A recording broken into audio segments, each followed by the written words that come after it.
बकरीद का त्योहार आता है, बाज लोगों के पेट में दर्द होने लगता है। अखबार में खबर आती है मुसलमानों को बकरीद के त्योहार पे जानवरों की कुर्बानी नहीं करनी चाहिए, उतना पैसा किसी गरीब को दे दो तो उसकी बड़ी मदद हो सकती है। मुंबई में मुकेश अंबानी के बेटे की शादी हो रही है। शादी के पहले के जो फंक्शंस हैं, इसको प्री वेडिंग फंक्शन कहते हैं। शादी अभी नहीं हुई, शादी के पहले का जो तामझाम है उसमें 9 अरब रुपये खर्च हो चुके। अमेरिका की एक नाचने गाने वाली को बुलाया गया था, उसने 1 घंटा नाचा है, उसको 1 घंटा नाचने के 74 करोड़ रुपए दिए हैं मुकेश अंबानी जी। और हमारे बॉलीवुड के बड़े बड़े हीरो और हीरोइन मजे ले लेके उसकी शादी में शामिल हो रहे हैं।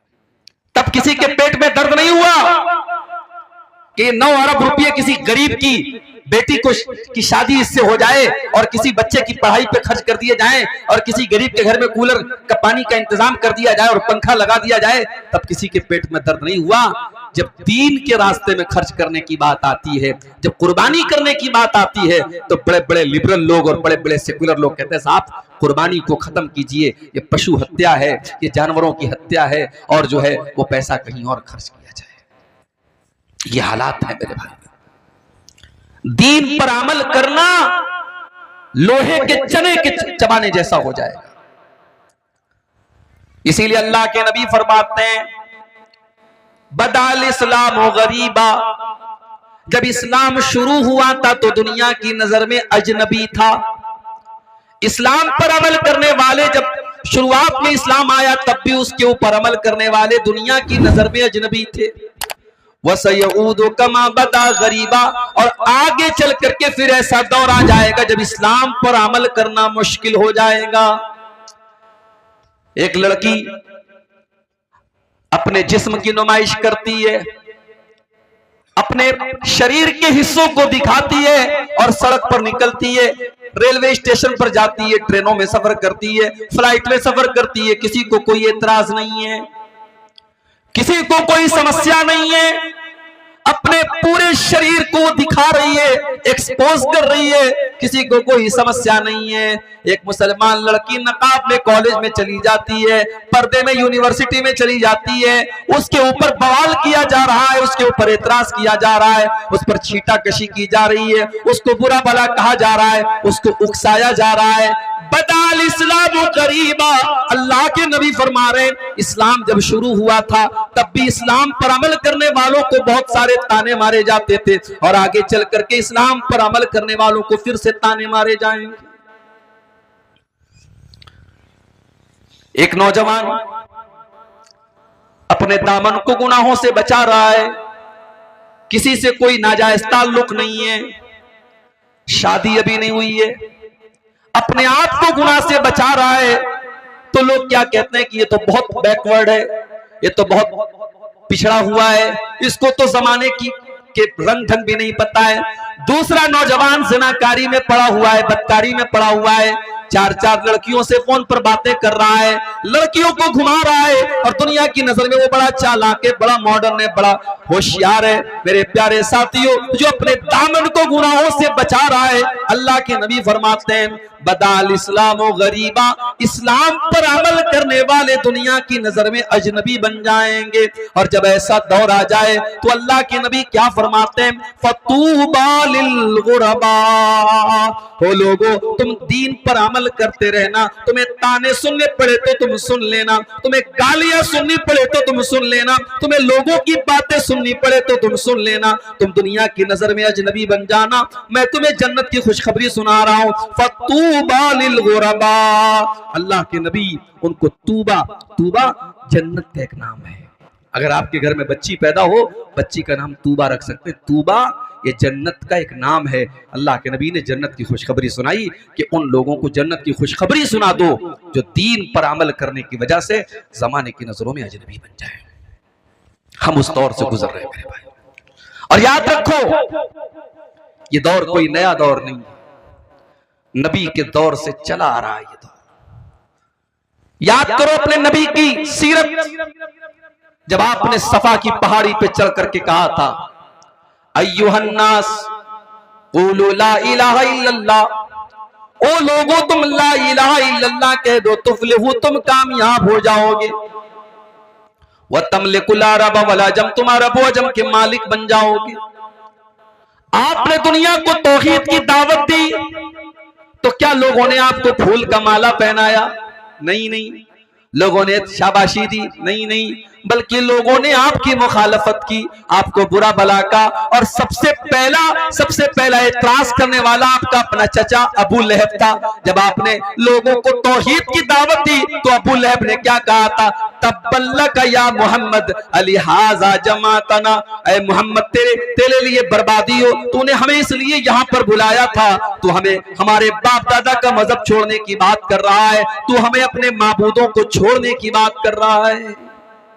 सबसे पहला रोड़ा बना था अबू लहब। और एक बात बताऊं, अबू लहब का नाम अबू लहब क्यों पड़ा? लहब के माने अरबी में होते अंगारा।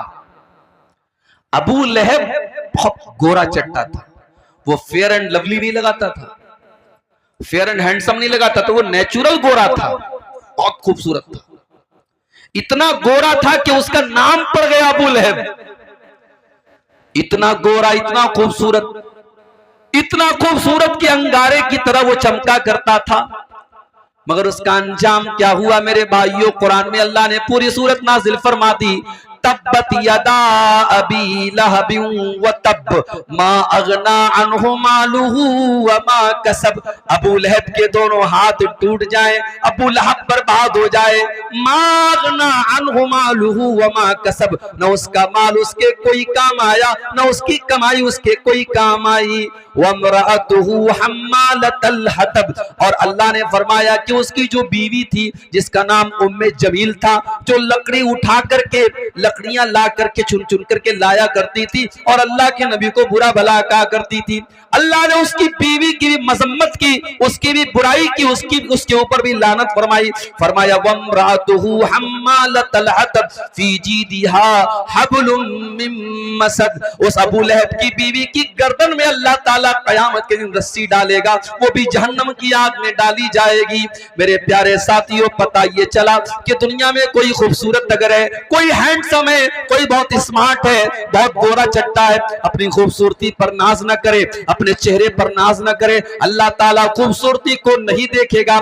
इन्नल्लाह ला यंजुरु इला सुवरिकुम व अजसामिकुम, अल्लाह ताला तुम्हारे चेहरों को नहीं देखता, अल्लाह ताला तुम्हारी शक्लों को नहीं देखता, अल्लाह ताला तुम्हारे शरीर को नहीं देखता, वलाकिन यंजुरु इला कुलूबिकुम व आमालिकुम, अल्लाह ताला तुम्हारे दिल को देखता है और अल्लाह ताला तुम्हारे अमल को देखता है। यहां तो बेचारा परेशान बैठा है, स्टेटस पे फोटो लगाया तो हर मिनट पे चेक कर रहा है कितने लोगों ने स्टेटस देखा, फेसबुक पे फोटो डाला तो हर मिनट में चेक कर रहा है कितने लोगों ने मेरे फोटो को लाइक किया। अरे नालायक, लोगों के लाइक की इतनी फिक्र करता है, काश दुनिया अल्लाह के लाइक की फिक्र की होती। फोटो तो तुमने फिल्टर करके आए तो माशाअल्लाह ऐसे ऐसे ऐप आ रहे कि भाई अमेरिका के गोरे को अफ्रीका का काला बना दो, अफ्रीका के काले को अमेरिका का गोरा बना दो, ऐसे ऐसे ऐप आ रहे, जवान को बूढ़ा बना दो।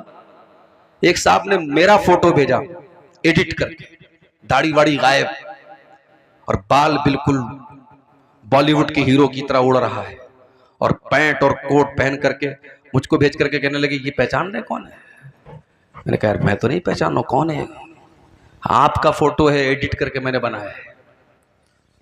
तो ये दौर है मेरे भाई, एडिट करके किसी फोटो आप बदल सकते हैं, मर्द को औरत बना सकते हैं, जवान को बूढ़ा बना सकते हैं, बूढ़े को जवान बना सकते हैं, वो दौर है ये। अब हमारा नौजवान बेचारा जब फोटो लेता है ना, मैं कहीं प्रोग्राम में जाता हूँ, बाज नौजवान आते, बोले सब एक सेल्फी ले लेता हूँ, तो मैं देखता हूँ तो वो मोबाइल पर डायरेक्ट कैमरे से सेल्फी नहीं लेता, उसमें ऐप आता है स्नैपचैट और फलाना और डिकाना, तो उससे और खूबसूरत बनने लगता है अपने आप। अब ये फोटो वो फेसबुक पे डालता है और साहब बड़ी उसको फिक्र है कि मेरे फोटो को कितने लोगों ने लाइक किया। मेरे नौजवान साथियों, जितनी फिक्र आपको अपने इस फोटो के लोगों के लाइक करने की है, काश इतनी फिक्र इस बात की होती कल कयामत के दिन अल्लाह ताला हमको लाइक करेगा कि नहीं करेगा।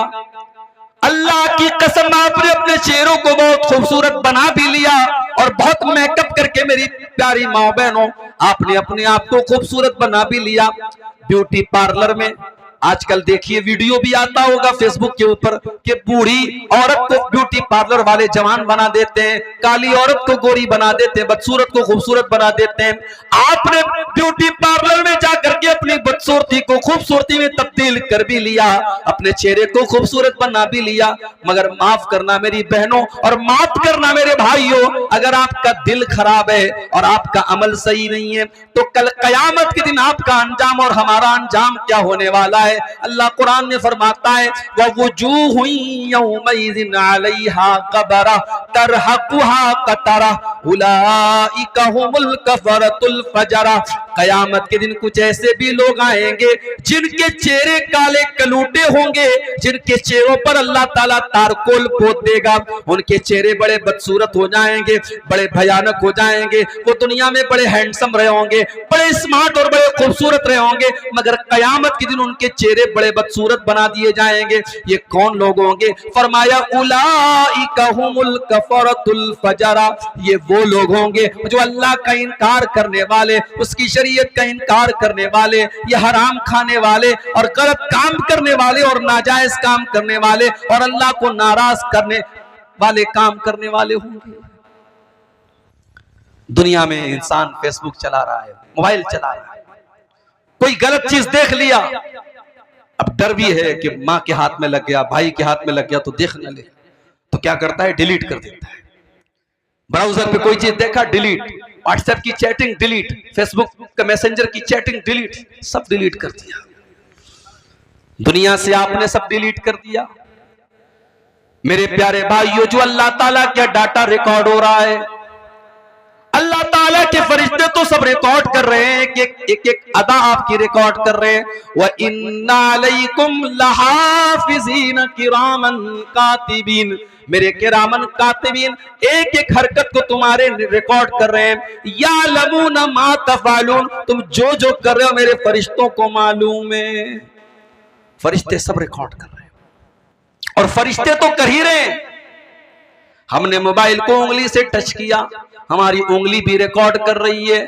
हमने मोबाइल पर आंखों से कुछ देखा, हमारी आंखों के अंदर भी उसकी रिकॉर्डिंग हो रही है। हमने कानों में हेडफोन लगा के, ईयरपोर्ट लगा के कुछ सुना, हमारे कान भी उसको रिकॉर्ड कर रहे हैं। और कयामत के दिन आंख भी गवाही देगी और कान भी गवाही देंगे और हमारी उंगली भी गवाही देगी। अल्लाह ने फरमाया हत्ता इज़ा मा जाऊहा शहीदा अलैहिम समउहुम व अबसारुहुम व जुलूदुहुम बिमा कानू यअमलून। कयामत के दिन जब तुम आओगे, तुम्हारी आंखें भी तुम्हारे खिलाफ गवाही देंगी, तुम्हारे कान भी तुम्हारे खिलाफ गवाही देंगे, तुम्हारे बदन की चमड़ी भी तुम्हारे खिलाफ गवाही देगी। वक़ालू लिजुलूदिहिम लिमा शहिदतुम अलैना क़ालू अंतक़नल्लाहु अल्लज़ी अंतक़ कुल्ल शै। इंसान कहेगा अपनी चमड़ी से, तू कैसे बोल रही है, तू कैसे बात कर रही है? इंसान की चमड़ी कहेगी आज अल्लाह ने हमको बोलने की ताकत दी है, बोलने की शक्ति दी है और आज हम तेरे करतूतों का पर्दाफाश करेंगे, तेरे पोल खोलेंगे, तेरा सब कुछ बयान करेंगे। इसकी फिक्र करो मेरे भाई। ये उंगली से जो टच करते हो उंगली गवाही देगी, ये कानों से जो सुनते हो कान गवाही देंगे, आंखों से जो देखते हो आंख गवाही देगी। और अल्लाह हिसाब नहीं लेगा, अल्लाह हिसाब तो बाद में लेगा। दुनिया में क्या होता है? रिजल्ट मिलता है स्कूल में बच्चों को, उस पर लिखा रहता है पास है कि फेल है, पास है तो कौन सी डिवीजन से पास है, कितने परसेंटेज मिले। दुनिया में ये तो नहीं होता ना कि बच्चे को ला करके एग्जाम की कॉपी दे दी जाती है, लो भाई देखो तुमने जो लिखा वो नंबर मिला। ऐसा नहीं होता। एग्जाम की कॉपी कब मिलती है? जब बच्चे के गार्जियन कहते हैं कि सर हमारे बच्चे ने तो बहुत अच्छा इंग्लिश का पेपर दिया था, आपने 100 में उसको 70 मार्क्स दिए हैं, 70 नंबर दिए हैं, हमारा बच्चा तो कह रहा है उसके सारे जवाब सही थे। तो टीचर क्या करता है? कॉपी निकालता है और कॉपी निकाल के बच्चे के पेरेंट्स को दिखा देता है, उसके माँ बाप को, देखिए ये है आपके बच्चे की कॉपी, आपके बच्चे ने जितना लिखा था उसका उतना नंबर उसको मिल गया। कयामत के दिन अल्लाह तबारक व तआला हमारी मार्कशीट नहीं देगा, हमारी आंसर बुक देगा। वकुल्ल इंसानिन अलज़मनाहु ताइरहु फी उनुक़ी, हर इंसान का नाम आमाल उसकी गर्दन में हम लटका देंगे। वकुल्ल इंसानिन अलज़मनाहु ताइरहु फी उनुक़ि व नुख़रिजु लहू यौमल क़ियामति किताबन यल्क़ाहु मनशूरा। उसकी पूरी जिंदगी का कच्चा चिट्ठा एक खुली हुई किताब की शक्ल में उसकी गर्दन में लटका दिया जाएगा और अल्लाह फरमाएगा इक़रा किताबक कफ़ा बिनफ़्सिकल यौमा अलैका हसीबा। मेरे बंदे ये तू अपनी किताब को खुद पढ़ ले, अपनी आंसर बुक को खुद देख ले, तू क्या करके आया है, तूने क्या क्या गुनाह के काम किए, क्या तूने अच्छे काम किए, सब रिकॉर्ड कर लिया गया है। ये तेरी किताब है, तू खुद हिसाब करके बता दे तुझे कितने नंबर मिलने चाहिए, तुझे पास होना चाहिए या फेल होना चाहिए, तुझे कामयाब होना चाहिए या नाकाम होना चाहिए, तुझे जन्नती होना चाहिए या जहन्नमी होना चाहिए। ये है अल्लाह ताला का सिस्टम मेरे भाई।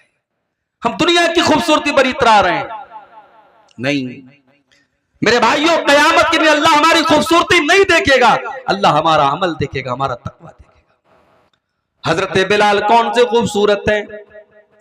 हजरत बिलाल कोई दुनिया के स्टैंडर्ड के हिसाब से कोई गोरे चट्टे भी नहीं, कोई खूबसूरत भी नहीं है। वो तो हबशा के रहने वाले हैं, उनका रंग तो काला है, वो तो काले हैं, मगर उनका मकाम क्या है मेरे प्यारे भाइयों? इतनी मीठी आवाज हजरत बिलाल की है कि जब अल्लाह के नबी खाने काबा को फतह करते हैं तो कहते हैं बिलाल इस खाने काबा की छत पे चढ़ के तू अजान दे। और दुनिया ने देखा कि जिस खाने काबा के अंदर 360 बुतों को रखा गया था उसकी छत पे खड़े होकर के बिलाल हबशी अजान देते हैं और लोगों को नमाज की दावत देते हैं। बिलाल का ये मकाम है कि अल्लाह के नबी जब मेराज के सफर पे जाते हैं, आप कहते हैं कि मैंने अपने आगे जन्नत में किसी के चलने की आवाज सुनी, मैंने किसी के पैरों की आहट की आवाज सुनी, मुझे बताया गया कि ये हजरत बिलाल के कदमों की आहट है। जब आप दुनिया में तशरीफ लाए, आपने पूछा कि बिलाल तू कौन सा ऐसा अमल करता है कि मैंने जन्नत में तेरे कदमों की आहट की आवाज सुनी थी? हजरत बिलाल ने कहा अल्लाह के नबी मुझे ऐसा कोई अमल तो याद नहीं है, हाँ एक बात मेरे अंदर है, मैं कभी बेवजू नहीं रहता हूं, पेशाब किया, लेटरिन की हाजत हुई, हवा खारिज हो गई, जब भी मेरा वजू टूट जाता है मैं वजू कर लेता हूं और जब भी मैं वजू करता हूं मैं 2 रकात नमाज पढ़ता हूं। अय अल्लाह के नबी हो सकता है कि यही अमल हो? आपने फरमाया कि हाँ ए बिलाल यही वो अमल है जिसने तुझे इस मकाम तक पहुंचाया। यही बिलाल थे जब इन्होंने इस्लाम को कबूल किया, इनके मालिक ने उमैया इब्ने खल्फ ने इनको अरब के तपते हुए सहरा में, अरब के तपते हुए बालू पर लिटा दिया और इनके सीने पर गर्म पत्थर रख दिया और इनके ऊपर प्रेशर डाल करके कहने लगा कि ए बिलाल अगर तू इस्लाम को छोड़ दे तो मोहम्मद का दीन छोड़ दे, ए बिलाल हम तुझे तकलीफ देना छोड़ देंगे। मेरे नौजवान साथियों, बिलाल कोई बहुत पढ़ा लिखा इंसान नहीं, बिलाल कोई खूबसूरत इंसान नहीं है, बिलाल कोई हैंडसम इंसान नहीं है, मगर बिलाल के सीने में जो दिल है उस दिल में अल्लाह की मोहब्बत भरी है, रसूल की मोहब्बत भरी है। उस अरब के तपते हुए सहरा में लेटा हुआ बिलाल, सीने पर गर्म पत्थर रखा हुआ बिलाल, सीने की चर्बी बिलाल की पिघल रही है और बिलाल के पीठ को अरब की तपती हुई रेत उनकी पीठ को पिघला रही है, मगर फिर भी बिलाल की जुबान से क्या निकलता है? अहद अहद अहद, मेरा अल्लाह एक है, मेरा माबूद एक है, मेरा रब एक है। बिलाल अपनी तौहीद को छोड़ने को तैयार नहीं है। और हमारी नौजवान नस्ल का क्या हाल है? बरेली शहर, उत्तर प्रदेश के बरेली शहर में 8 साल तक मदरसे में पढ़ने वाली लड़की फेसबुक पर किसी ने आई लव यू बोल दिया, मोहब्बत का इकरार कर दिया, उसके जाल में फंसती है और इस्लाम को छोड़ करके उसके मजहब में दाखिल होती है, उसके साथ जाके शादी कर लेती है। ये हमारी कौम की हालत है। शर्म से चुल्लू पर पानी में डूब मरना चाहिए। हमको तो लगता है कि साहब ये तो अखबार में एक खबर आई है, ये सिर्फ एक खबर नहीं है, ये पूरी कौम के लिए सोचने का मकाम है मेरे भाई। और इसीलिए मैं कहता हूं कि इन मदरसों को आप हकीर मत समझो। जब तक ये मदरसे बाकी हैं, आपके बच्चों और बच्चियों को अल्लाह और उसके रसूल के बारे में बताया जा रहा है। आपके कॉन्वेंट स्कूलों में नहीं बताया जा रहा है, आपके इंग्लिश स्कूलों में नहीं बताया जा रहा है उसको इस्लाम के बारे में, तौहीद के बारे में। अभी राजस्थान से खबर आई कि साहब बुर्का पहनने वाली और नकाब पहनने वाली लड़कियां स्कूल में क्या कर रही हैं? सूर्य नमस्कार कर रही हैं। और मीडिया भी ऐसी खबरों को मिर्च मसाला लगा के खूब बताता है। साहब देखिए, मुसलमान लड़कियां सूर्य नमस्कार कर रही हैं। क्या इस्लाम के अकीदे के हिसाब से ये ठीक है? हम सूर्य को भगवान नहीं मानते, हम सूर्य को रब नहीं मानते। हमारा अकीदा क्या है? वश्शम्सु तजरी लिमुस्तक़र्रिन लहा ज़ालिका तक़दीरुल अज़ीज़िल अलीम। सूरज अल्लाह ताला के इशारे पर चलता है, अल्लाह के कानून के मुताबिक चलता है। वल क़मर क़द्दरनाहु मनाज़िल हत्ता आद कल उर्जूनिल क़दीम। और चांद भी अल्लाह ताला के सिस्टम से चलता है। पहली तारीख का चांद पतला होता है, फिर धीरे धीरे मोटा होता है, फिर 14वीं का चांद कंप्लीट हो जाता है, फिर धीरे धीरे छोटा होता है, और फिर लकड़ी की तरह और खजूर के तने की तरह फिर पतला हो जाता है।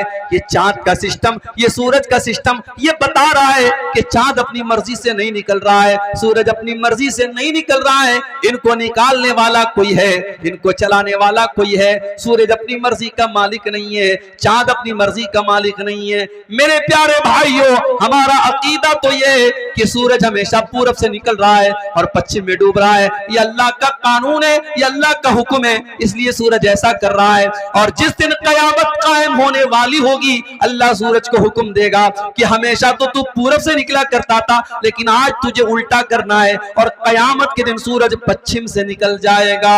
मेरे प्यारे भाइयों, आज आपके स्कूलों में आपके बच्चों से सूरज के आगे सजदा करवाया जा रहा है और सूरज के आगे हाथ जुड़वाया जा रहा है। मेरे प्यारे साथियों, अपनी नौजवान नस्ल की अकीदे की हिफाजत करो, उनकी तौहीद की हिफाजत करो, उनको ईमान सिखाओ। अगर नहीं सिखाओगे तो अंजाम यही होगा कि 8 साल मदरसे में पढ़ने वाली बच्ची मुर्तद हो जाएगी। हमारी कौम का हाल आप देखो मेरे भाई। राजनीति का तो और बुरा हाल है, पॉलिटिक्स का तो और बुरा हाल है। जो पॉलिटिक्स में चला गया उसका कोई मजहब नहीं है मेरे भाई, वो कहीं भी सर झुका सकता है, किसी के अभी आगे पैर हाथ फैला सकता है वो। नहीं मेरे भाइयों, ऐसा नहीं होना चाहिए। और याद रखो, इस्लाम से जो लोग नफरत करते हैं उनको आपकी तरक्की से उनको कोई नुकसान नहीं है। आप पैसा कमाइए, आप घर बनाइए, आप अच्छा कपड़ा पहनिए, उनको इससे प्रॉब्लम नहीं है। उनको प्रॉब्लम आपके इस्लाम से है, उनको प्रॉब्लम आपके दीन से, आपके ईमान से है। इसलिए अल्लाह कुरान में कहता है, वला यज़ालूना युकातिलूनकुम हत्ता यरुद्दूकुम अन दीनिकुम। ऐ नबी, इस्लाम के दुश्मन इसीलिए आपसे लड़ाई करते और जंग करते हैं ताकि मुसलमानों को दीन से हटा दें, मुर्तद कर दें, मुसलमानों को अल्लाह की तौहीद से दूर कर दें। हमारी कौम का हाल क्या है? अररिया का ये इलाका बड़ा पिछड़ा हुआ इलाका है। किसी बाप को अल्लाह ताला ने तौफीक दी, उसने बेटे को पढ़ाया, बेटा आईएएस ऑफिसर बन गया। कटिहार के अंदर, पूर्णिया के अंदर, अररिया के अंदर आईएएस ऑफिसर बन गया। बहुत अच्छी बात है, हमारी कौम का बच्चा आईएएस ऑफिसर बन गया। अब आईएएस ऑफिसर की कुर्सी पर जब वो बैठा, वो लड़का हमारी कौम का, तो वो कारून बन गया, वो फिरौन बन गया, अल्लाह को भूल गया। उसे इस्लाम बड़ा मामूली मजहब लगने लगा। उसे लगने लगा कि साहब ये मौलवी लोग तो बड़ी दकियानूसी बातें करते हैं, ये सब मजहब की बातों को छोड़ दो, तरक्की करो, आगे बढ़ो, ये रोजा नमाज छोड़ो, ये सब टॉपिक। अगर इसका नाम तरक्की है मेरे भाई, तो हमें ऐसी तरक्की नहीं चाहिए। हमें ऐसी तरक्की नहीं चाहिए जो मजहब और दीन और तौहीद को हम खो करके हासिल करें मेरे भाइयों। इमाम मालिक का एक जुमला नोट कर लो। इमाम मालिक ने कहा था कि इस उम्मत में बाद में आने वाले लोग कामयाब नहीं हो सकते हैं जब तक वो उस फॉर्मूले को ना अपना लें जो पहले के लोगों ने अपनाया था। सहाबे किराम को देखो, बकरी चराने वाले, खेती करने वाले, सहराओं में घूमने वाले, अल्लाह ताला ने उनको क्या मकाम दे दिया। उस दौर की बड़ी बड़ी सुपर पावर ने उनके आगे सर झुका दिया।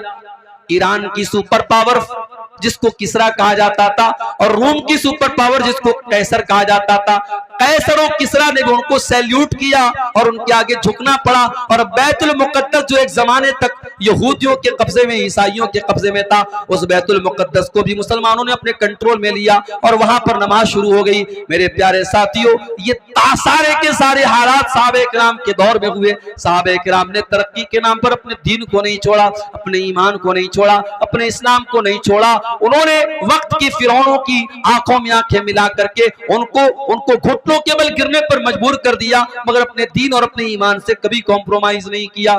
खुद न थे जो राह पर, औरों के रहबर बन गए।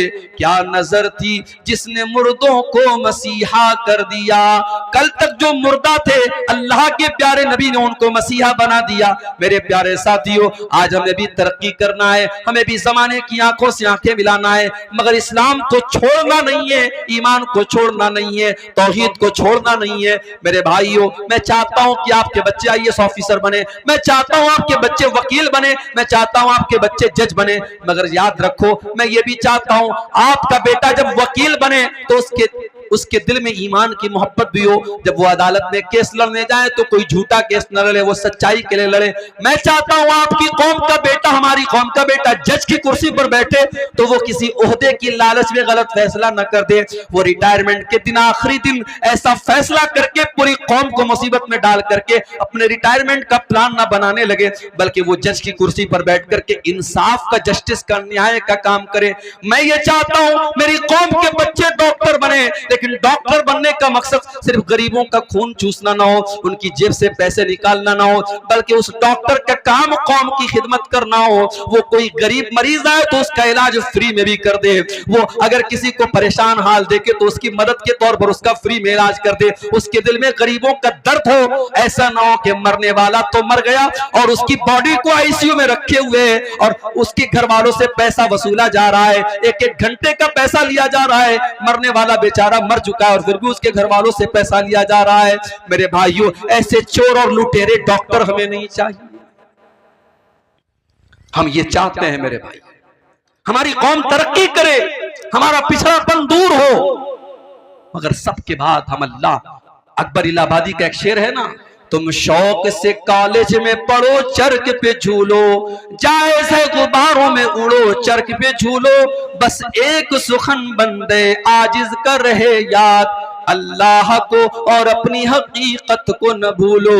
हम यही चाहते हैं, हम अल्लाह को भूलने वाले न बन जाएं मेरे भाई।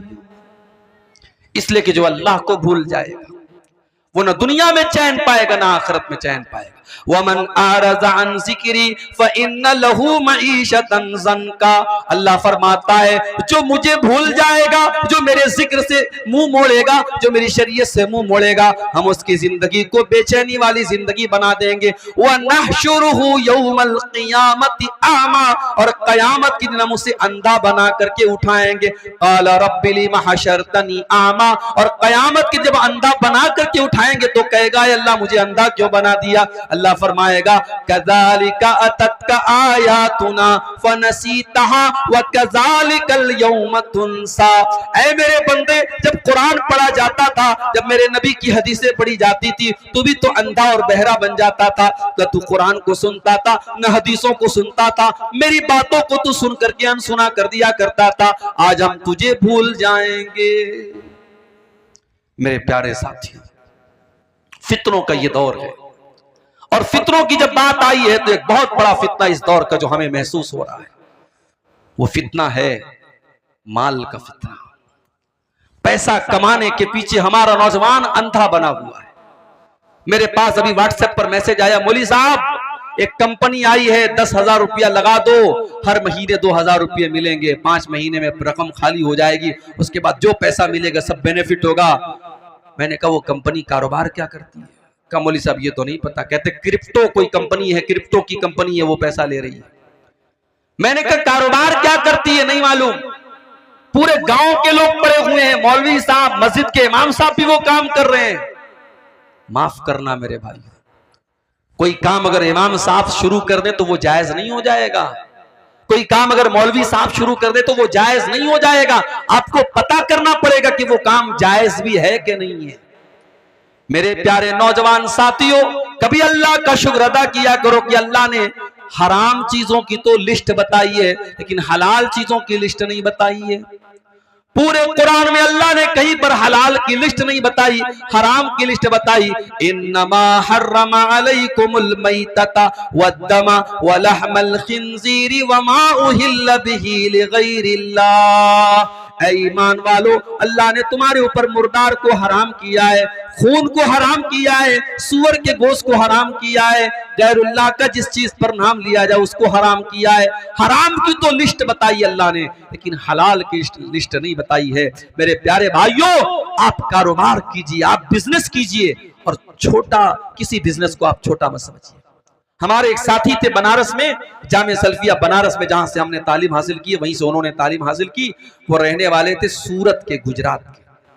आप लोगों ने कभी सुना होगा कि गुजराती लोग जो होते हैं कारोबार में बहुत आगे होते हैं, और इस पूरे भारत को भी 2 गुजराती चला रहे हैं, मालूम है ना आपको? 2 गुजराती पूरे भारत को चला रहे हैं। तो गुजराती लोग कारोबार में बहुत आगे होते हैं। तो हमारा वो जो साथी था सूरत का, उससे मेरी मुलाकात हुई 5-6 साल के बाद। तो मैंने पूछा कि भाई क्या करते हो तुम? अब भाई मौलवी लोग क्या करते हैं, कोई कहीं खुतबा दे रहा है, किसी मदरसे में पढ़ा रहा है, या बिहार में आमतौर से मदरसा खोल लेते हैं मौलाना लोग। तो मैंने सोचा शायद इन्होंने भी कोई मदरसा खोल लिया हो या मदरसा में पढ़ा रहे हो। तो कहा कि मेरे अब्बू की पकौड़े की दुकान है, हमारे अब्बू की पकौड़े की दुकान है, मैं वो चला रहा हूँ, बहुत अच्छी चल रही। तो मुझे यार, मैंने कहा यार तुम मौलवी हो के पकौड़े की दुकान पर तुमको अच्छा लगता है? उसने कहा क्या बुरा है, बिजनेस है, कारोबार है, आजाद हूं मैं, मेरी अपनी दुकान है, मैं डेली जो है दिन भर दुकान पर बैठता हूं और अच्छा खासा माशाल्लाह 2000-3000 का काम कर लेता हूं, और आजाद भी हूं, कहीं जाना है कोई प्रॉब्लम नहीं, किसी का गुलाम नहीं हूं, किसी की नौकरी नहीं है। ये सोच थी उसकी। तो गुजराती था। तो बताना ये चाहता हूं कि अगर आप कारोबार करना चाहें, तिजारत करना चाहें, हजारों रास्ते हैं आपके पास, लेकिन आप रातों रात अमीर बनना चाहते हैं। हमारे नौजवान को 10,000 वाला मोबाइल नहीं चाहिए, उसको 50,000 वाला आईफोन चाहिए। कमा रहा है 5,000 रुपया महीना, और फोन कौन सा चाहिए? आईफोन चाहिए। और आईफोन खरीदने वाले आमतौर से क्या करते जानते हो? वो स्टेटस सिंबल है, उसको उतनी जरूरत नहीं है आईफोन की, उसको आईफोन चलाना भी नहीं आता है। मगर जब 4 लोगों के सामने आईफोन का वो जो एप्पल बना होगा, वो जो दिखेगा ना, तब लोग कहेंगे कि हाँ यार इसकी हैसियत है। क्या स्टेटस के पीछे मर रहे हो मेरे भाई? ये आईफोन को तुमने स्टेटस बना के रखा है। ये महंगा कपड़ा पहन लिया, महंगा मोबाइल ले लिया, महंगा घर बना लिया, तो तुम्हारा स्टेटस बहुत ऊंचा हो गया। माफ करना मेरे भाई, अल्लाह के स्टेटस इन सब चीजों से नहीं बनेगा। इन्ना करमकुम इंदल्लाहि अत्काकुम, अल्लाह ताला के अगर किसी का स्टेटस ऊंचा होगा तो उसका होगा जिसके अंदर अल्लाह का तकवा होगा। मेरे नबी की जिंदगी को देखो मेरे भाइयों, मेरे नबी का मकान भी कोई आलीशान नहीं, मेरे नबी का कपड़ा भी कोई आलीशान नहीं, मेरे नबी के घर में कोई फर्नीचर भी नहीं। आपकी जिंदगी तो ऐसी गुजरी कि अल्लाह के नबी एक चटाई पर लेटा करते थे। एक दिन आप चटाई पर से उठते हैं और आपकी पीठ पर चटाई के निशान पड़े हैं। साहबे किराम ने देखा, अय अल्लाह के नबी, लवित तखज़ना लकवितान या रसूल अल्लाह, अय अल्लाह के नबी आप हमें इजाजत दे दें, हम आपके लिए गद्दे का इंतजाम कर दें, हम आपके लिए आरामदेह बिस्तर का इंतजाम कर दें। आपने क्या जवाब दिया मेरे प्यारे साथियों? जरा अपने नबी का जवाब सुन लेना। फरमाया माली वली दुनिया, ओ लोगों मेरा दुनिया से क्या लेना देना है। माना इल्ला कराकिबिन इस्तज़ल्लता तशजरतिन सुम्मा राहा फतरकहा, अरे मैं तो एक परदेसी की तरह हूं, मैं तो मुसाफिर की तरह हूं जो किसी पेड़ के नीचे थोड़ी देर हाल्ट करता है, थोड़ी देर आराम करता है, फिर अपनी मंजिल की तरफ चला जाता है। मैं दुनिया में रहने के लिए नहीं आया हूं, मेरी मंजिल तो आखिरत है, मैं आखिरत की तैयारी करने के लिए आया हूं। आज हम दुनिया के पीछे मरे जा रहे हैं। सुबह नींद खुलती है तब से लेकर रात में सोने तक एक मर्तबा भी हमारे ज़हन में आखिरत की फिक्र पैदा नहीं होती, जन्नत की फिक्र नहीं पैदा होती, जहन्नम से बचने की चिंता नहीं होती। हाय दुनिया, हाय दुनिया, हाय दुनिया। मेरे प्यारे साथियों, ये माल और औलाद भी अगर आपको अल्लाह से दूर कर दे तो ये बहुत बड़ा फितना है। अल्लाह कुरान में कहता है इन्नमा अमवालुकुम व औलादुकुम फितना, तुम्हारा माल भी तुम्हारे लिए फितना है, तुम्हारी औलाद भी तुम्हारे लिए फितना है। अगर माल के चक्कर में तुम हराम रास्ता अपना रहे हो और औलाद के चक्कर में तुम गलत रास्ता अपना रहे हो तो माल भी फितना है और औलाद भी फितना है। मेरे भाई, अल्लाह के प्यारे नबी मिंबर पे खुतबा दे रहे हैं, जुमा का खुतबा आप दे रहे हैं, आपके नवासे हजरत हसन और हुसैन जिनकी उम्र 4-5 बरस की है, वो दोनों मस्जिद में आ रहे हैं। 5 साल के बच्चे चलते भी है तो गिरते पड़ते हुए चलते हैं। हदीस के अल्फाज हैं, हजरत हसन और हुसैन गिरते पड़ते फिसलते हुए मस्जिद में चले आ रहे हैं। अल्लाह के प्यारे नबी की नजर अपने नवासों पर पड़ी और वो दोनों नवासे लाल रंग का कुर्ता पहने हुए। पता ये चला कि लाल रंग का कुर्ता पहनना जायज है, लाल रंग का कपड़ा पहनने में कोई हर्ज की बात नहीं है। हाँ, सैफ्रॉन कलर का कपड़ा नहीं पहनना चाहिए, जाफरानी कलर का कपड़ा, वो मुशरिकों की पहचान है, वो उनका शियार है।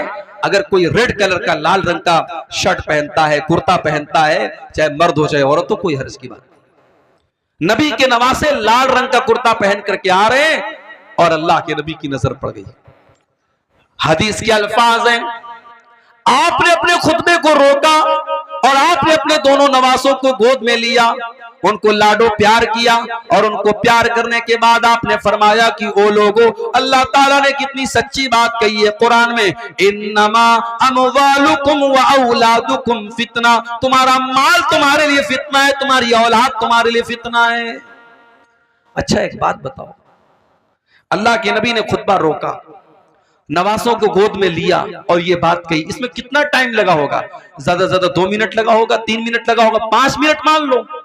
5 मिनट के लिए अल्लाह के नबी ने खुतबे को रोका और अपने नवासों को, अपने बच्चों को गोद में लिया, तो आपने उसको फितना कहा है।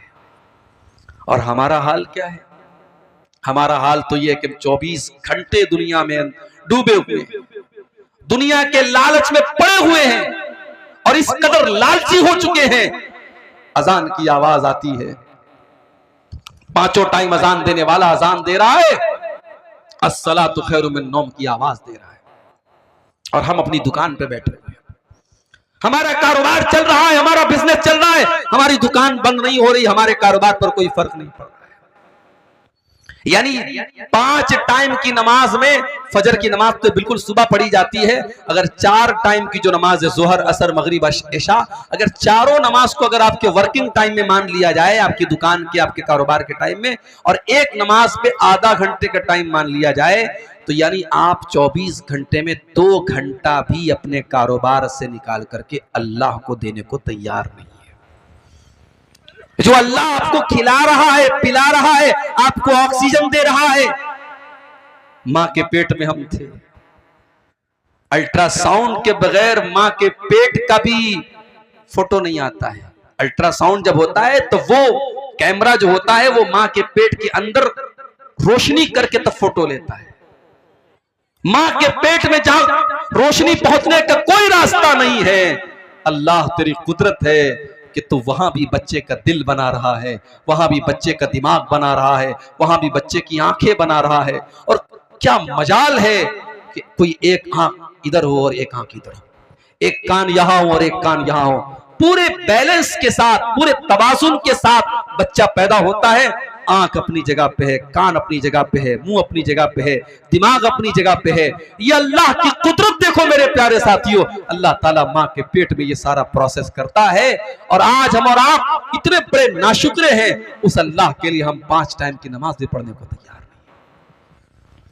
इसीलिए अल्लाह कुरान में कहता है, रिजालुल्ला तुलहीहिम तिजारतु वला बैउन अन जिक्रिल्लाह, मेरे वो हकीकी बंदे और मेरे सच्चे मोमिन बंदे तो वो है, उनका कारोबार उनको नमाज से कभी नहीं रोकता है। वो नमाज भी पढ़ते और कारोबार भी करते हैं। और मैंने देखा है मुंबई के अंदर ऐसे ऐसे सेठों को देखा है मेरे भाइयों, आप यकीन करें, आपके अररिया में क्या कोई पैसा कमाने वाले होंगे, आपके पूर्णिया में क्या कोई पैसा ऐसा कमाने वाले होंगे, आपके किशनगंज में क्या पैसा कमाने वाले होंगे। मैंने मुंबई में ऐसे सेठों को भी देखा है जो बहुत बड़े करोड़पति अरबपति हैं, बहुत बड़ा उनका कारोबार है, मगर रमजान के आखिरी अशरे में वो इत्तिकाफ भी करते हैं। वो 10 दिन इत्तिकाफ में भी बैठते हैं, और जब वो इत्तिकाफ में बैठते हैं तो अपने कारोबार का जो मोबाइल है वो अपने भाई को, अपने घर को, अपने बेटे को दे करके आते हैं कि नहीं नहीं, अब ये 10 दिन मुझे अपने बिजनेस से कोई मतलब नहीं, अपने कारोबार से कोई मतलब नहीं, मैं 10 दिन अल्लाह की इबादत के लिए लगा रहा हूं। रिजालुल्लाह तुलहीहिम तिजारतुन वला बैउन अन जिक्रिल्लाह, मेरे सच्चे मोमिन बंदे तो वो हैं उनका कारोबार उनको कभी अल्लाह के जिक्र से गाफिल नहीं करता, कभी नमाज से गाफिल नहीं करता। यखाफून यौमन ततक़ल्लबु फ़ीहिल क़ुलूब वल अबसार, इसलिए कि वो कयामत के दिन से डरते हैं जिस दिन लोगों की दहशत का बड़ा बुरा आलम होगा। दहशत क्या होती है आपने देखा है। नेपाल में ज़लज़ला आया, बनारस में हल्का सा झटका महसूस हुआ। मैं तो उस वक्त ट्रेन में सफर कर रहा था, सुबह मेरी बीवी का फोन आया, कहने लगी रात में ज़लज़ला आपने देखा, ज़लज़ला आया था। मैंने कहा मैं तो ट्रेन में बैठा था, ट्रेन में तो हमेशा ज़लज़ला आता रहता है, ट्रेन हिलती रहती है। कहा कि नहीं, रात में बहुत सब चीजें हिल रही थी, ज़लज़ला आया था। 2 दिन तक बनारस में लोगों के पेट मुंह से खाना उतर नहीं रहा था, लोग दहशत के आलम में थे। ज़लज़ला कहां आया था? नेपाल में आया था। उसका झटका दिल्ली और उत्तर भारत में कहीं कहीं महसूस हुआ था, और ये छोटा सा ज़लज़ला था जो नेपाल में आया था। इज़ा ज़ुल्ज़िलतिल अर्ज़ु ज़िल्ज़ालहा, जब वो ज़लज़ला आएगा जो सिर्फ उत्तर भारत में नहीं, सिर्फ दक्षिण भारत में नहीं, मध्य प्रदेश में नहीं, महाराष्ट्र में नहीं, गुजरात में नहीं, इज़ा ज़ुल्ज़िलतिल अर्ज़ु ज़िल्ज़ालहा, जब पूरी धरती को अल्लाह ताला हिला देगा। व अखरजतिल अर्ज़ु अस्क़ालहा, और जमीन अपने सारे बोझ निकाल देगी। अच्छा, ये बोझ निकाल देगी, इसका क्या मतलब है? इसका मतलब यह है कि जमीन के अंदर जो हीरे जवाहरात, सोने चांदी और कीमती मेटल्स है, सब बाहर निकल जाएगा। जमीन अपने सारे खजाने निकाल देगी। और एक मतलब यह भी है कि जमीन के अंदर जितने मुर्दे हैं, कयामत के दिन सब जिंदा हो जाएंगे। वक़ालल इंसानु मा लहा, और इंसान कहेगा इस जमीन को क्या हो गया है। यौमइज़िन तुहद्दिसु अख़बारहा, और कयामत के दिन जमीन अपनी बातें बयान करेगी, जमीन बोलेगी बिअन्ना रब्बका औहा लहा, क्योंकि उस जमीन को अल्लाह ताला हुक्म देगा बोलने का। इससे एक बात ये पता चली कि हम जिस धरती पर और जिस जगह पर कोई काम करते हैं, वो जगह भी गवाही देगी। मिसाल के तौर पर इस गांव में आज ये जलसा हो रहा है। अब जलसे वालों का कहना है कि हमें उम्मीद नहीं थी कि इतनी सारी पब्लिक आ जाएगी, क्योंकि ये इलाका बहुत पिछड़ा हुआ है, आने जाने का जो रास्ता है बहुत मुश्किल है, बहुत टफ है, फिर भी लोग आए। और इस वक्त जो है रात के तकरीबन 1:15 बज रहे हैं, लोग जमे हुए हैं, माए बहनें हमारी बैठी हैं। ये इलाका, ये पिंडाल, ये पूरी धरती बोलेगी कयामत के दिन कि हाँ, यहाँ रात को 1:15 बजे तक, 1:30 बजे तक, 2 बजे तक तेरे दिन की बातें हुई थी, कुरान हदीस की बातें हुई थी। और इसी इलाके में अगर किसी घर में, किसी कमरे में बैठ करके कोई जुआ खेल रहा है, कोई शराब पी रहा है, कोई ज़िना कर रहा है, कोई हराम काम कर रहा है, वो धरती भी बोलेगी मेरे भाइयों, यौमइज़िन तुहद्दिसु अख़बारहा, जमीन गवाही देगी कि हाँ, वहां पे क्या हुआ था। इसलिए जब गुनाह करना तो ये सोच के करना कि ये कमरा गवाही देगा, ये धरती गवाही देगी। कहां से बचेंगे हम अल्लाह के? आगे रमजान का महीना आ रहा है मेरे भाई। अल्लामा इब्न जौज़ी का एक जुमला आज मैंने पढ़ा, बड़ा प्यारा जुमला था। अल्लामा इब्न जौज़ी लिखते हैं कि अगर कब्र में मरे हुए लोगों से कहा जाए कि तमन्ना करो, आरज़ू करो, तो मरा हुआ आदमी जो मर चुका है, कब्र में जा चुका है, अगर उससे कहा जाए कि तुम्हारी कोई अंतिम इच्छा है, कोई आखिरी ख्वाहिश है, तो पता है वो क्या कहेगा? कहेगा कि अल्लाह एक दिन तू रमजान का और दे दे, एक दिन तू रमजान का और दे दे। रमजान इतना कीमती महीना है मेरे भाई। पिछले रमजान में कितने लोग हमारे गांव में रहे होंगे, इस साल वो नहीं है, इंतकाल हो गया उनका। कितने बूढ़े लोग, कितने नौजवान लोग, कितनी औरतें पिछले रमजान में थी, इस साल नहीं है। और इस साल अल्लाह ताला हमको ये तौफीक दे रहा है, सन 2024 का और हिजरी कैलेंडर के हिसाब से 1445 हिजरी का रमजान हमें मिलने वाला है, अगर हम जिंदा रहे, अगर हमारी हयात बाकी रही। अल्लाह ने हमें एक चांस दिया है मेरे भाई कि अपने आप को हम सुधार ले, तौबा कर लें। और जब हम तौबा करेंगे, हमने जितने गुनाह किए अल्लाह सब माफ कर देगा। अच्छा, दुनिया में इंसाफ का पैमाना अलग है। दुनिया का इंसाफ क्या कहता है कि अगर किसी ने अच्छा काम किया उसको बदला दिया जाए, किसी ने बुरा काम किया उसको सजा दी जाए। दुनिया का इंसाफ तो यही है। अल्लाह का इंसाफ बड़ा निराला है। अल्लाह का इंसाफ ये है, अगर आपने कोई नेकी का इरादा किया, आपने ऐशा की नमाज पढ़ी और रात में बिस्तर पे सोने के पहले आपने मोबाइल के ऊपर अलार्म लगाया कि मैं रात को 3 बजे उठ करके तहज्जुद की नमाज पढ़ूंगा। पक्का इरादा आपने किया, लेकिन थके हारे थे, नींद आ गई, सोए रह गए और 3 बजे रात में फजर आप तहज्जुद की नमाज के लिए नहीं उठ पाए। अल्लाह के नबी फरमाते जब बंदा नेकी का पक्का इरादा करता है और किसी वजह से वो नेकी नहीं कर पाता है, अल्लाह कहता है उक्तुबू लहू हसनतन, मेरे बंदे के नाम अमाल में एक नेकी लिख दो। उसने किया नहीं था, इरादा किया था, पक्का इरादा किया था। और अगर बंदा वो नेकी का काम कर लेता है, अल्लाह फरिश्तों से कहता है उक्तुबू लहू अशरा हसनात, उसके नाम आमाल में 10 नेकी लिख दो।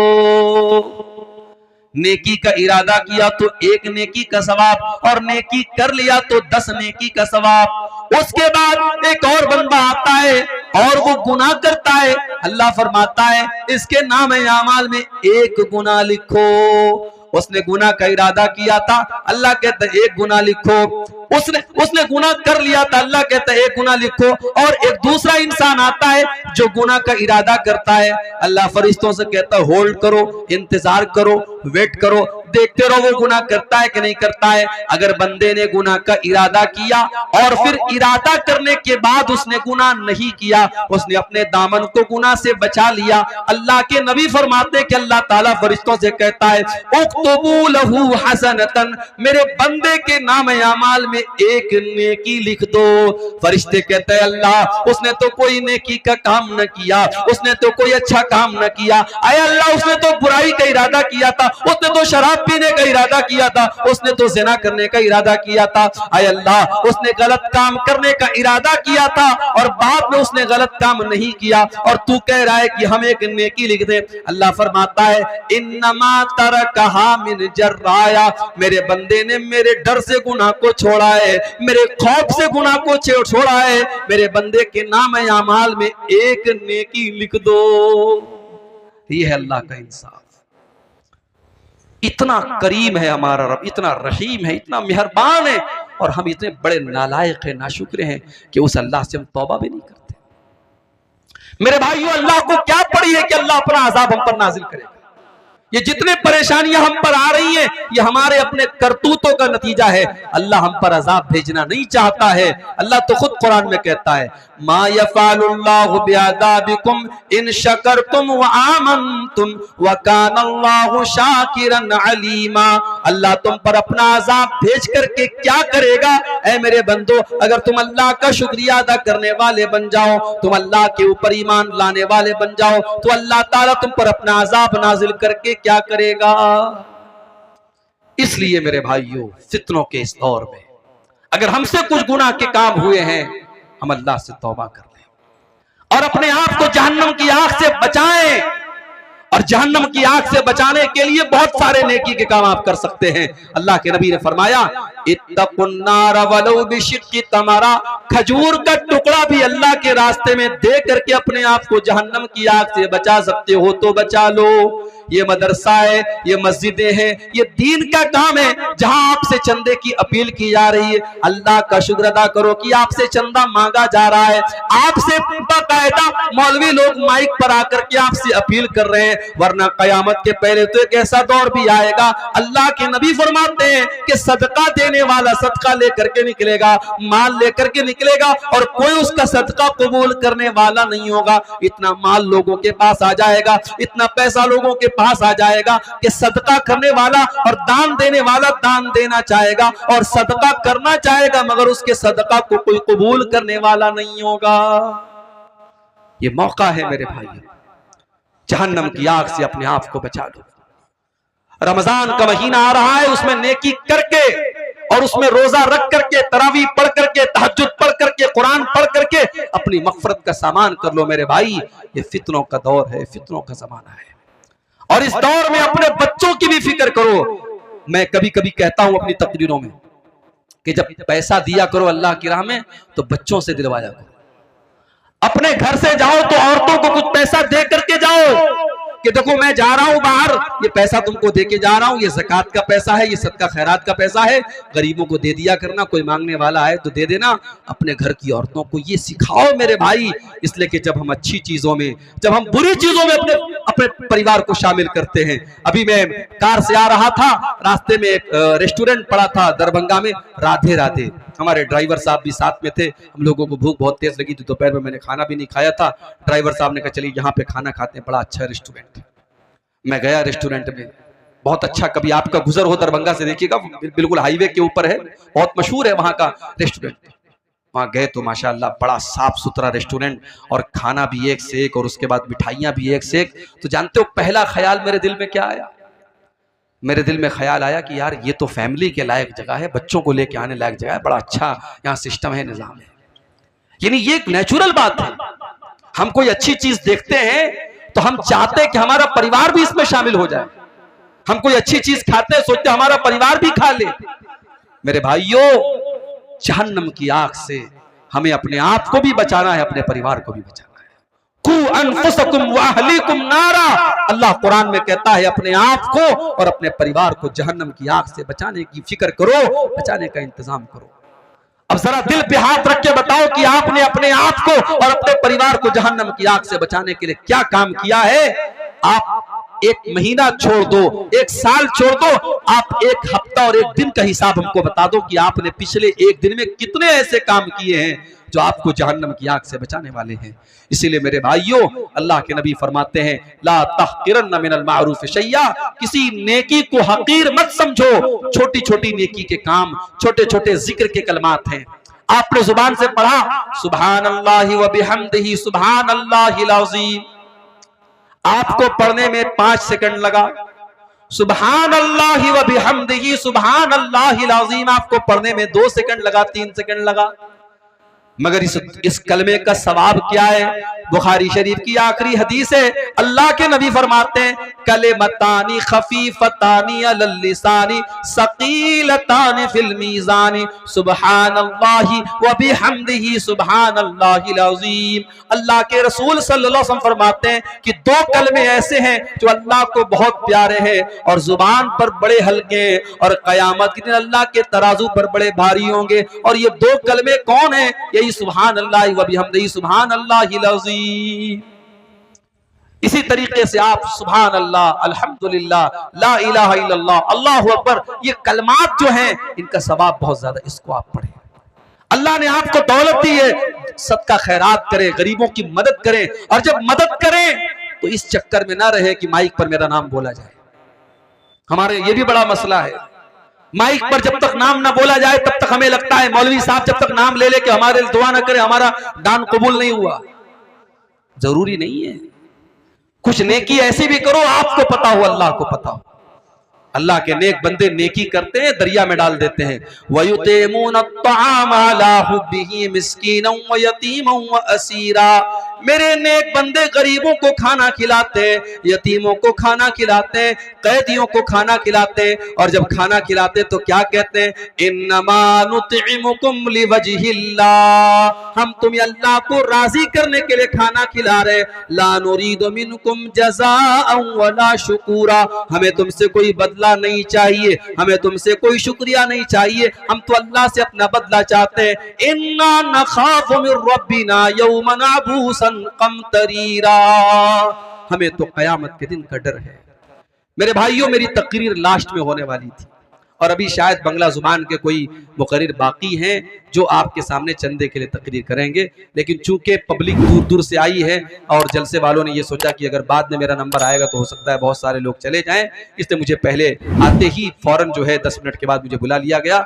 मैं एक आपसे गुजारिश करता हूँ कि आप इस मदरसे के लिए जो वाकई में, यानी इसमें तो कोई शक नहीं करेगा कि ये इलाका काफी पिछड़ा हुआ है और इस इलाके में मदरसे की जरूरत थी। और अल्लाह जज़ाए खैर दे हमारे भाई शेख नौशाद साहब को और उनके तमाम जो रफ़क़ा हैं जिनकी मेहनतों से ये जामिया इस्लामिया अम्मारिया चल रहा है।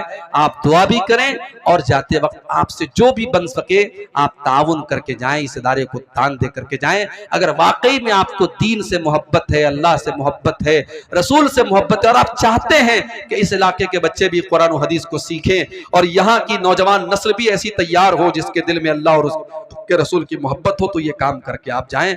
मैं दुआ करता हूँ अल्लाह ताला से रब्बुल आलमीन हम सबको इस दौर में, फितनों के इस दौर में जो भी नेकी के काम हैं अल्लाह ताला उसमें हम सबको हिस्सा लेने की तौफीक अता फरमाए।